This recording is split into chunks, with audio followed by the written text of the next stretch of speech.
अय्यूब एक धार्मिक, धनी और नेक व्यक्ति था जो उच्च देश में रहता था।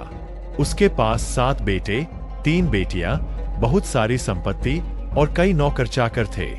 वह परमेश्वर, ईश्वर का भक्त था और हमेशा सही काम करता था।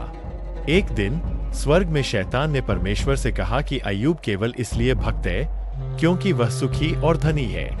परमेश्वर ने शैतान को अय्यूब की परीक्षा लेने की अनुमति दी, लेकिन उसकी जान नहीं लेने दी।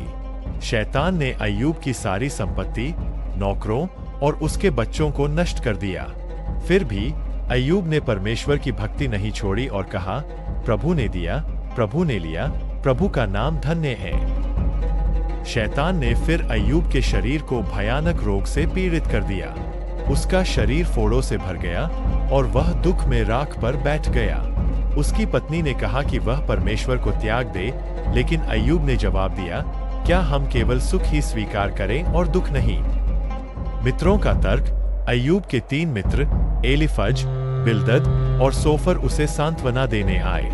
उन्होंने कहा कि उसका दुख पापों का फल है और उसे पश्चाताप करना चाहिए। अय्यूब ने अपने निर्दोष होने का दावा किया और परमेश्वर से अपनी पीड़ा का कारण पूछा।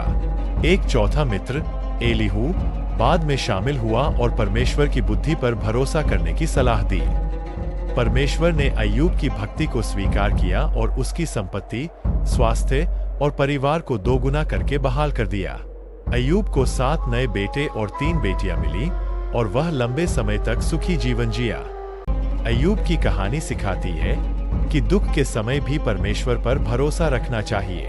यह दर्शाती है कि मानव की समझ सीमित है, लेकिन परमेश्वर का उद्देश्य हमेशा सही होता है। आगे ऐसे ही वचनों को सुनने के लिए हमारे चैनल को सब्सक्राइब, लाइक और शेयर करिए। Praise the Lord.